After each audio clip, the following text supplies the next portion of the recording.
So, ayan mga mi. Ayan, ito na naman tayo. Siyempre, samahan ninyo ako mag-unbox ng ating parcel. So, dumating kanina yung ating parcel and then, order ko ito nakaraang linggo lang. So, mga 2 weeks ata ito dumating or 7 days. So, ito mga mi. Okay, papakita ko sa inyo. Ano din to? Kay Mr. din to.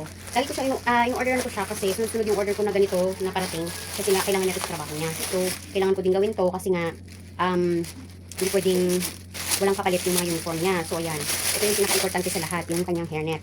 So, instead na hairnet yung, oh my gosh.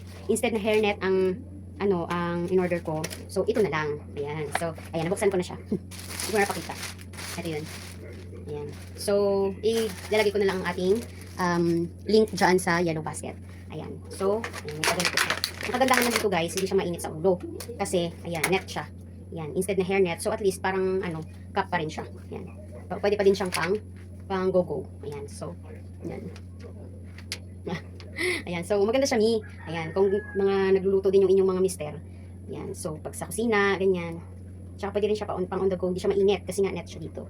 Ayan, so, hindi pa rin siya halata kasi nga covered yung ganito niya, pero yung dito sa part dito sa kabila is net siya. Ayan, so, ayan. Ayan o, mga mi. Ayan, so, ang ganda, ang ganda. Thank you, seller. Ang ganda, sigurado matutuwa si Mr. nito.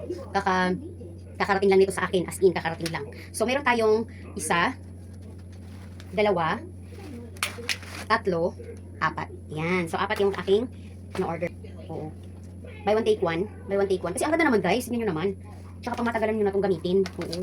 Ano pasahod kayo, mani lang yung mga ilang Ayan. So, ito na mga mi. Try nyo rin. Go. Yan. Ilagay ko yung link dyan sa ating basket. Bye. Thank you.